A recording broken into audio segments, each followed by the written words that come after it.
నమస్కారం. Chandu RK news కి స్వాగతం. బులెటిన్లో ముందుగా హెడ్లైన్స్.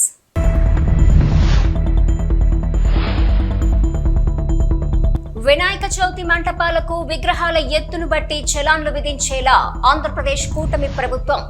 చలాన్ల వ్యవహారంలో మొదటి నుండి వ్యతిరేకించిన తెలంగాణ బీజేపీ మహిళ.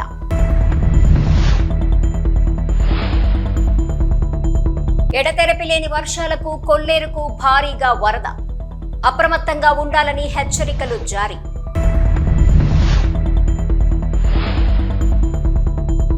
తెలంగాణకు మరోసారి రెయిన్ అలర్ట్. పలు జిల్లాల్లో భారీ వర్షాలు. హెచ్చరికలు జారీ చేసిన అధికారులు. వినాయక చవితి మంటపాలకు విగ్రహాల ఎత్తును బట్టి చలాన్లు విధించేలా ఆంధ్రప్రదేశ్ కూటమి ప్రభుత్వం తీసుకున్న నిర్ణయానికి సర్వత్రా వ్యతిరేకత రావడంతో ఆ నిర్ణయాన్ని కూటమి వెనక్కి తీసుకున్న విషయం తెలిసిందే. గణేష్ మండపాల చలాన్ల వ్యవహారంలో మొదటి నుండి వ్యతిరేకించిన తెలంగాణ బీజేపీ మహిళా నేత నటి మాధవి, ఏపీ హోంమంత్రి అనిత గత ప్రభుత్వ హయాంలో నిర్ణయించిన ధరలనే అధికారులు ఇవ్వటంతో పొరపాటు జరిగింది. గణేష్ మండపాలకు ఒక్క పైసా తీసుకోవద్దని ముఖ్యమంత్రి చంద్రబాబు ఆదేశించారని అనిత చెప్పుకొచ్చారు.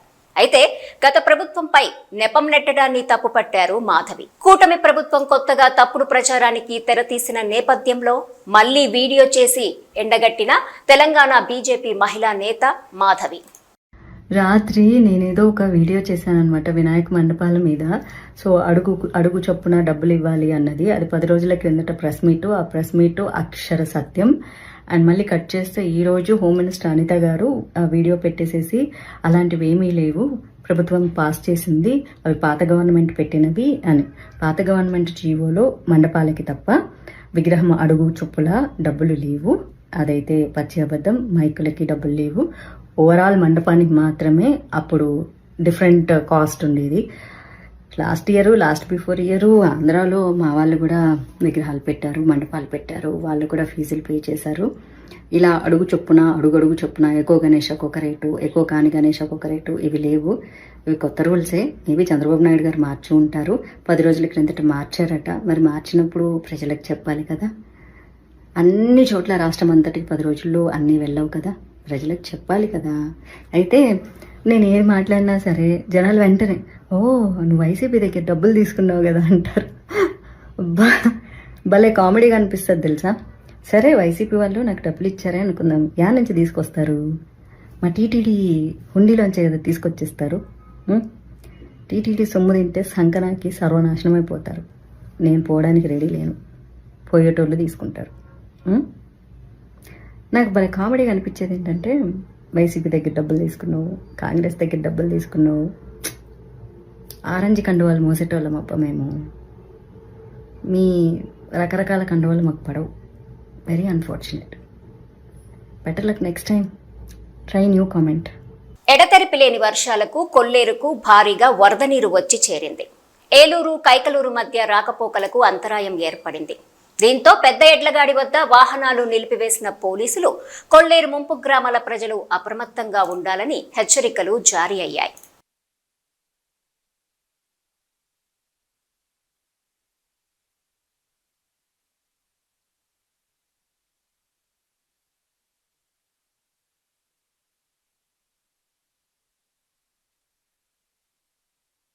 హైదరాబాద్ వాతావరణ శాఖ అధికారులు తెలంగాణకు రెయిన్ అలర్ట్ జారీ చేశారు.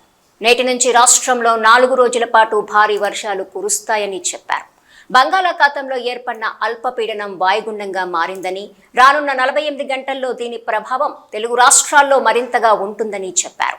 ప్రస్తుతము పశ్చిమ మధ్య బంగాళాఖాతంలో కొనసాగుతున్న వాయుగుండం ఏపీలోని కళింగపట్నం, ఒడిశాలోని గోపాల్పూర్ ప్రాంతాల మధ్య కేంద్రీకృతమైందని చెప్పారు.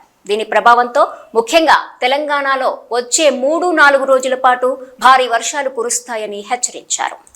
అయ్యా మాది చట్రాపల్లి గ్రామము, రావిగొండ పంచాయతీ, అలాగే అల్లూరు సీతారామరాజు జిల్లా. అయ్యా మాకు విపత్తు నిమిత్తం ఆదివారం సాయంత్రం రాత్రి 12 గంటలకు పైనుండి కొండ సరియాలు విరిగి మా ఊరు అంతా ధ్వంసమైపోయినది. మాకు అందులో 2 ప్రాణ నష్టాలు కూడా 4 మందిని కాపాడాము. ఒక పాప గల్లంతులో, ఒక పాప ఇద్దరు ముగ్గురు గల్లంతులో ఉన్నారు. దయచేసి ప్రభుత్వం తక్షణమే మా వద్దకు రావాలని కోరుకుంటున్నాము. మాకు ఎటువంటి సిగ్నల్ లేదు, జియో సిగ్నల్ లేదు, బిఎస్ఎన్ఎల్ సిగ్నల్ లేదు. కాబట్టి కలెక్టర్ గారు దయచేసి ఎక్కడున్నా సార్ మీరు దయచేసి మాకు తొందరగా వచ్చి మాకు న్యాయం చేకూరుస్తారని. మాకు తినడానికి తిండి లేదు, కట్టడానికి బట్టలు లేవు. కట్టు బట్టలతోటి ఆ గురుమూర్తి ఆయన అది శివారులో ఉండడం వల్ల గురుమూర్తి ఇల్లుకి ఈ కుటుంబాలు అన్నీ కూడా వెళ్ళి అక్కడ తలదాల్చుకోవడం జరిగినది. కాబట్టి తక్షణమే మాకు 24 గంటల లోపల మాకు వచ్చి మా గ్రామాన్ని సందర్శించాలనేసి మేము కోరుకుంటాం సార్. దయచేసి అలాగే రాజకీయ నాయకులు కావచ్చు, అలాగే మిగతా రెవెన్యూ సిబ్బంది కావచ్చు, మా గ్రామంలో ఇమీడియట్లీగా సందర్శించాల్సిందిగా కోరుతున్నాను. నమస్కారం సార్, నమస్తే, ఉంటాం సార్. దయచేసి మీరు తొందరగా మా కష్టాన్ని మా గ్రామాన్ని ఆదుకుంటారని మేము కోరుకుంటాము సార్. కేవీబీపురం మండలము పెరిందేశము రాగిగుంట గ్రామాల మధ్య వినాయక చవితి సందర్భంగా ఘర్షణలు జరిగాయి. విషయం తెలుసుకున్న ఏఎస్పీ రవి మనోహర ఆచారి, పుత్తూరు డీఎస్పీ రవికుమార్ ఘటనాస్థలానికి చేరుకుని ఆందోళనకారులతో చర్చలు జరిపి పరిస్థితిని అదుపులోకి తీసుకొచ్చారు. ఈ ఘటనపై కేసు నమోదు చేసి దర్యాప్తు చేస్తున్నామని వారు తెలిపారు. ఎలాంటి అవాంఛనీయ ఘటనలు జరగకుండా 2 గ్రామాల్లో పోలీస్ పికెట్ ఏర్పాటు చేశారు. రాగిగుంట గ్రామంలో జరిగినటువంటి సంఘటన మీద దాని తర్వాత 1 by 1 సిరీస్ ఆఫ్ ఇన్సిడెంట్ జరిగాయి. ఇద్దరు పిల్లలతో మొదలైనటువంటి ఈ సంఘటన 2 గ్రామాల మధ్య ఉద్రిక్తతకు దారి తీయడం జరిగింది. ఒక పక్క రాగిగుంట గ్రామం, ఒక పక్క పెరిందేశం హరిజనవాడ. ఈ రెండు గ్రామాల మధ్య వైషమ్యాలకు, ఒకరి మీద ఒకరి దాడులకు గురిగొల్పడం జరిగింది. దీంట్లో ఎట్టి పరిస్థితుల్లో ఎవరిని కూడా వదిలే ప్రసక్తి లేదు. కానీ ఇది ఏ పొలిటికల్ కానీ గ్రామానికి సంబంధించి కాదు. ఎవరో ఇద్దరు పిల్లల్ని తిట్టారనో కొట్టారనో దాని మీద ఆ గ్రామస్తులు వచ్చి వీళ్ళని అడగడం, ఈ గ్రామస్తులు వచ్చి వాళ్ళని కొట్టడం, మళ్ళీ ఆ గ్రామస్తులు ఈరోజు ఉదయం మళ్ళీ ఈ గ్రామం మీద దాడి చేయడం, ఇవన్నీ కూడా మంచి పద్ధతి కాదు. దీంట్లో కంప్లైంట్స్ ఇస్తున్నాం, సిరీస్ ఆఫ్ కంప్లైంట్. అదేవిధంగా వీళ్ళు కొంతమంది ఆర్టీసీ బస్సును యొక్క అద్దాలు పగలగొట్టడం, అదేవిధంగా ఆ బందోబస్తులో ఉండేటువంటి మా ఎస్ఐ పిచ్చాటోర్ ఎస్ఐకి గాయం కలగజేయడం, ఇవన్నీ ఎట్టి పరిస్థితుల్లో స్పేర్ క్వశ్చనే లేదు. దీనిలో ఖచ్చితంగా అందరినీ అరెస్ట్ చేస్తాం. సిరీస్ ఆఫ్ ఇన్సిడెంట్స్ అందరి దగ్గర నుంచి కంప్లైంట్స్ తీసుకుని ఎఫ్ఐఆర్స్ చేస్తున్నాం. సో దీనిలో ఎట్టి పరిస్థితుల్లో ఎవరిని వదిలే ప్రసక్తి లేదు. ఖచ్చితంగా అరెస్ట్ చేస్తాం. అదేవిధంగా అవసరమైతే రౌడీ షీట్స్ ఓపెన్ చేస్తాం. ఎందుకంటే గతంలో వీళ్ళ మీద ఏమన్నా నేరాలు ఉంటే మాత్రం ఖచ్చితంగా అందరి మీద రౌడీ షీట్స్ ఓపెన్ చేస్తాం. దాంట్లో ఏం అనుమానం లేదు. కాబట్టి ఇది 2 వ్యక్తుల ఇద్దరు అబ్బాయిల నుంచి గ్రామం వరకు వెళ్ళిపోయింది. పైగా ఒకసారి కేసుల్లో ఇరుక్కుంటే ఎవరు కూడా కాపాడలేరు, ఉద్యోగాలు రావు, మరి దాని మీద ఇవన్నీ కూడా వెరిఫికేషన్స్లో ఇవన్నీ పోతారు. కాబట్టి అందరూ సంయమనం వహించండి. ఊర్లో కూడా పికెట్స్ వేస్తున్నాం. కాబట్టి ఒకరినొకరు ముఖాలు పెరుదేశంలో రావాలంటే ఇక్కడ నుంచే పోవాలి కదా, ఇక్కడ మన రాగిగుంట మీద నుంచే పోవాలి. కాబట్టి ఒకరినొకరు ముఖాలు చూసుకునే పరిస్థితి ఉంటుంది. ఎట్టి పరిస్థితుల్లో వదిలే పరిస్థితుల్లో అందరినీ అరెస్ట్ చేసి రిమాండ్ చేస్తాం. అందరి మీద వీలైతే ఎక్సెంట్రిక్ ఫెలోస్ ఎవరైతే ఉంటే వాళ్ళందరి మీద రౌడీ షీట్స్ ఓపెన్ చేస్తాం. మళ్ళీ అప్పుడు తెలుసు కోర్టుకు తిరగడం, రిమాండ్ పోవడం, జైలు అప్పుడు తెలుసు చట్టపరిధిలో ఏమేమి చేయగలమో అన్నీ చేస్తాం. ప్రజలు కూడా సంయమనం వహించాలా, అక్కడ ఉండే గ్రామస్తులు కూడా సంయమనం వహించాలా, ప్రజాశాంతికి కోఆపరేట్ చేయాలా, ఎవరు కూడా దుందుడుకు చర్యలకు పాల్పడవద్దని హెచ్చరిస్తుంది. సార్, ఏఎస్ఐ గారి మీద డౌన్ అని చెప్పి నినాదాలు ఉంది, దానికి కారణం సార్ పోలీసులు వైఫల్యం అని దాని మీద విచారిస్తున్నాం. మేము కూడా విచారణ జరుపుతున్నాం. పోలీస్ వైఫల్యం ఉందా లేదా అనేటువంటి నిన్న ఈవినింగ్ ఈ టైం తర్వాత జరిగింది. ఉంటుంది. విలేజర్స్ ఇచ్చే స్టేట్మెంట్ మీద విచారణ జరిపి దాని మీద నిజంగానే మా ఏఎస్ఐ మీద కానీ మళ్ళీ మా పోలీసు వైఫల్యం మీద చర్యలు తీసుకుంటాం. ఎస్పీ గారికి అడ్రస్ చేస్తాం, తప్పకుండా చర్యలు తీసుకుంటాం. Thank you. తర్వాత కర్లపూడి కేసు వచ్చింది సార్, ఫైర్ కేసు అది ఓకే. సంగారెడ్డి పట్టణం సరస్వతి నగర్లో జయం యువసేన ఆధ్వర్యంలో వినాయక చవితి నవరాత్రి ఉత్సవాలు ఘనంగా ప్రారంభమైనాయి. ఇట్టి కార్యక్రమంలో కాలనీ పెద్దలు కొడిదె లింగమ్మ, యాదగిరి వినాయకునికి పూజలు చేయగా అర్చకులు మీనానాథ్ శర్మ వినాయక చవితి పూజా కార్యక్రమాన్ని వేదమంత్రాలతో చేసి తీర్థ ప్రసాదాలు భక్తులకు వితరణ చేశారు. అనంతరం మహిళలు, యువత కోలాటమాడి సాంస్కృతిక వైభవం చాటారు. ఇట్టి కార్యక్రమంలో వినాయక ఉత్సవ కమిటీ వ్యవస్థాపక సభ్యులు శ్రీధర్ మహేంద్ర, బాబన్న, తాండ్ర రాజు, కోట సత్యనారాయణ, జయం యువసేన సభ్యులు ప్రమోద్ కుమార్, సుభాష్, సుమన్, సాయి కుమార్, చావన్ పవన్, కిట్టు, కసిని పవన్, సాయి కృష్ణ, సాయి కిరణ్, మనీల్, హనుమంత్, శ్రీకాంత్, రాములు, మహేష్, కార్తీక్ తదితరులు పాల్గొన్నారు. అయం మూర్త సమూర్తోస్తు కళ్ళ నీళ్ళు పెట్టుకోండి. ఆ సమయ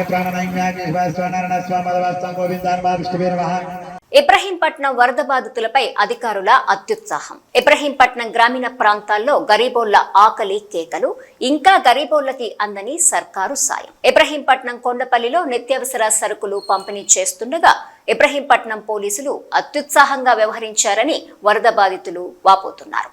వరద బాధితులకు నిత్యావసర సరుకులు అందకపోవడంతో పోలీసులను ప్రశ్నించగా చెయ్యి విరిగిన యువకుడిపై దురుసుగా ప్రవర్తించారని ఆవేదన వ్యక్తం చేస్తున్నారు. విజయవాడ నగరాన్ని బుడమేరు వరద ముంచెత్తి వారం రోజులైంది. ఇప్పుడిప్పుడే వరద ముంపు కాస్త తగ్గుతున్నా ఇంకా లక్షలాది ప్రజలు వరదల్లోనే చిక్కుకుపోయారు. వరద ముంపుకు గురైనటువంటి డివిజన్ మండలాలకు ప్రత్యేకంగా ఓ ఐఏఎస్ అధికారిని నియమించి సహాయ చర్యల్ని పర్యవేక్షిస్తున్నారు. వరద సహాయక చర్యలు కొన్ని ప్రాంతాలకు మాత్రమే పరిమితమయ్యాయి. ఇబ్రహీంపట్నం, కొండపల్లి ప్రాంతాల ప్రజలకు సర్కార్ నిత్యావసర సరుకులు అందకపోవడంతో సంబంధిత అధికారులపై ప్రజలు ఆగ్రహం వ్యక్తం చేస్తున్నారు.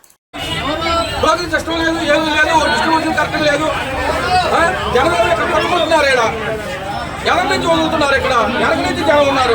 ఎనక 150 మంది 200 మంది ఉన్నారు. ఎంతమంది కానీ డిస్ట్రిబ్యూషన్ ఇస్తారు వీళ్ళు? పోలీసులు కూడా కంట్రోల్ చేయలేని పరిస్థితి వస్తుంది. డిస్ట్రిబ్యూషన్ సరిగ్గా ఉంటే పోలీసులు వారు కూడా ఏదైనా హెల్ప్ చేయగలరు, కానీ డిస్ట్రిబ్యూషన్ కరెక్ట్గా లేదు. జనాలను ఇబ్బంది పెడుతుంది తప్పితే ఇంకోటి లేదు. ఇక్కడ జనాలను పిచ్చోళ్ళు చేసి ఇబ్బంది పెడుతున్నారు అంతే. ఎంతమంది తమ సిస్టమ్ పెట్టారు. తమ సిస్టమ్ ఎంతమంది జనాలకి ఎప్పట్లో అయింది? గంటకు 5 మంది 10 మంది వస్తున్నారు ఇక్కడ. వరద బాధితులకు అన్ని విధాలా కూటమి ప్రభుత్వం అండగా నిలుస్తుంది. ముంపుకు గురైన ప్రజలకు నిత్యావసరాలు అందించడంతో పాటు పశువుల కోసం 200 టన్నుల పశుగ్రాసం కూడా పంపిణీకి సిద్ధం చేస్తున్నాం. పార్టీలు వివక్ష చూపకుండా వరద సహాయక చర్యలు అందించి అసలైన ప్రజాప్రభుత్వానికి నిర్వచనం అంటే ఏంటో ఆచరణలో చూపిస్తున్నాం. దెందలూరు ఎమ్మెల్యే చింతమనేని ప్రభాకర్ తెలిపారు. వరద ముంపుకు గురైనటువంటి ప్రజలకు కూటమి ప్రభుత్వం తరపున అన్ని విధాలా అండగా నిలుస్తున్నామని, నష్టపోయిన వాళ్ళు వైసీపీ పార్టీకి చెందిన వారైనా సరే వారికి కూడా ఎలాంటి వివక్ష చూపకుండా అన్ని రకాల సహాయక చర్యలు అందించి కూటమి ప్రభుత్వం అంటే అసలైన ప్రజాప్రభుత్వం అని నిరూపిస్తున్నామని దెందలూరు ఎమ్మెల్యే చింతమనేని ప్రభాకర్ తెలిపారు. ఏలూరు రూరల్, పెదపాడు మండలాల్లో ముంపుకు గురైన గ్రామస్తులకు తక్షణ వరద సహాయం కింద 25 కేజీల బియ్యము, కేజీ వంట నూనె, కేజీ పంచదార, కేజీ కందిపప్పు, 2 కేజీల ఉల్లిపాయలు, 2 కేజీల బంగాళాదుంపలతో పాటు లీటర్ పాల చొప్పున కూడా అందిస్తున్నామని తెలిపారు. అదేవిధంగా పశువులకు మేత లేకుండా ఇబ్బంది పడుతున్న నేపథ్యంలో దాదాపు 200 టన్నుల పశుగ్రాసాన్ని తెప్పించి పాడి రైతులకు అందించేలా జిల్లా కలెక్టర్ ఆధ్వర్యంలో చర్యలు చేపట్టడం జరిగిందని తెలిపారు. వరద సహాయక చర్యల్లో ఎలాంటి పార్టీల భేదం చూపకుండా సహాయక చర్యలు అందించి గత వైసీపీ నాయకులు సైతం ప్రజాప్రభుత్వానికి నిర్వచనం తెలుసుకునేలా సహాయక చర్యలు అమలు చేస్తున్నట్లు తెలిపారు. వరద ముంపు తీవ్రత మరింత పెరిగితే గ్రామస్తులను తరలించడానికి పునరావాస శిబిరాలను కూడా సిద్ధం చేశామని దెందలూరు ఎమ్మెల్యే చింతమనేని ప్రభాకర్ తెలిపారు. ఈ కార్యక్రమంలో పెదపాడు మండల పార్టీ అధ్యక్షులు లావేటి శ్రీనివాస్, క్లస్టర్ ఇన్ఛార్జ్ గుత్తా అనిల్, మాజీ ఎంపీపీ మోరు శ్రావణి సహా పలువురు కూటమి నాయకులు, అధికారులు, సిబ్బంది పాల్గొన్నారు.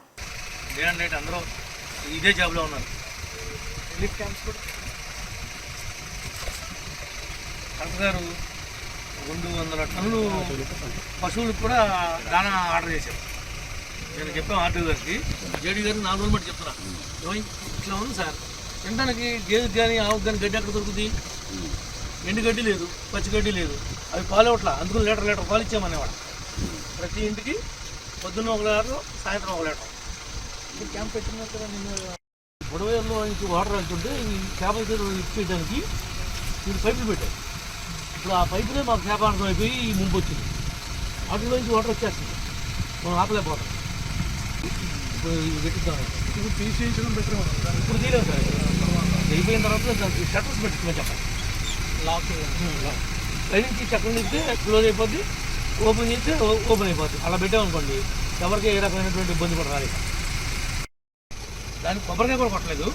80 లక్షలు బిల్ చేసుకుని పని చేయకుండా ముందుకు రికార్డ్ చేసేసి శాంక్షన్ పెట్టేసుకుని టెండర్ వేసేసుకుని పైపించి మా డబ్బులు ఇవ్వట్లేదు కోర్టులో వేశారు ఎదురు. ఎంత దారుణం అంటే సార్ మీరు కొద్దిగా దృష్టి పెట్టి ఇది విజిలెన్స్ మీరు రాసి మేలు కలెక్టర్ గారితో పంపించి ఎంక్వైరీ చేయించి అసలు ఎంబుక్ రికార్డ్ చేయడం ఏంటి, టెండర్ పెట్టడం ఏంటి, పని ఒక్క బకెట్ అని తీసాడా? 80 లక్షలు సార్. మనం ఎదురు కోర్టుకు వెళ్ళడం, న్యాయస్థానం కూడా మోసం చేయడం, ఇంత దుర్మార్గమైనటువంటి పాలన ఎప్పుడు కూడా ఉన్నాయి. ఒక్క బకెట్ కూడా తెలియదు అనుకోని అంత భయపెట్టేసి ఇప్పుడు అడుగు సెక్షన్ ఆఫీసరు ఒక ఎమ్మెల్యేనో మంత్రో జిల్లా ఆఫీషియల్స్ గట్టిగా చేయమని అంటుంటే వాళ్ళు ఏం మాట్లాడగలుగుతారు పాపం? ఏ భయానికి వంగి పెట్టేశారు. వాళ్ళు ఎదురు కోర్టుకు వేశారండి మా బిల్లు లేదని. నిజాయితీగా పనిచేసిన వాళ్ళకేమో ఇవ్వకుండా ఆపారు, పనిచేయని వాళ్ళు ఏమో ఎదురు కోర్టు కేసు లాగేసుకుందామని ట్రై చేశారు. ఇవన్నీ పీస్ఫుల్గా వాతావరణం వచ్చిన తర్వాత కొద్దిగా మీరు ఎస్పీ గారికి ఇన్స్ట్రక్షన్స్ ఇచ్చి ఎట్లా చేయాలి, న్యాయ ప్రకారం చేయండి. ఎవరి మీద కూడా అన్యాయంగా ఏమి చేయొద్దు. న్యాయ ప్రకారమే తప్పు చేసిన మాత్రం వదిలిపెట్టారు. భవిష్యత్తులో భావితరాలు భయం ఉండాలి.